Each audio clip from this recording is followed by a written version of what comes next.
आपण पाहत आहात आपल्या हक्काचे प्रतिध्वनी न्यूज। मिरज शहरात हनुमान जयंतीनिमित्त महाप्रसादाचे आयोजन।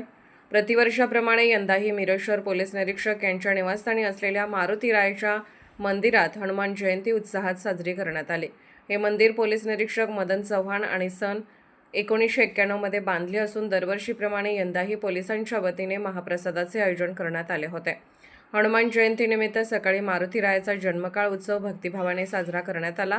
मंदिराचे पुजारी रमेश गुरव हे नित्यनेमाने पूजा अर्चना करीत असून त्यांच्या हस्ते विशेष पूजा पार पडली। यावेळी प्रसाद म्हणून सुंठवड्याचे वाटप करण्यात आले। त्यानंतर उपस्थित पोलीस अधिकारी, कर्मचारी तसेच नागरिकांनी महाप्रसादाचा आस्वाद घेतला। या कार्यक्रमास पोलिसांसह अनेक नागरिकांची उपस्थिती लाभली होती। आपण पाहत आहात प्रतिध्वनी चॅनल। अशाच बातम्या पाहण्यासाठी आमच्या चॅनलला सबस्क्राइब करा आणि बेल आयकॉनवर क्लिक करा।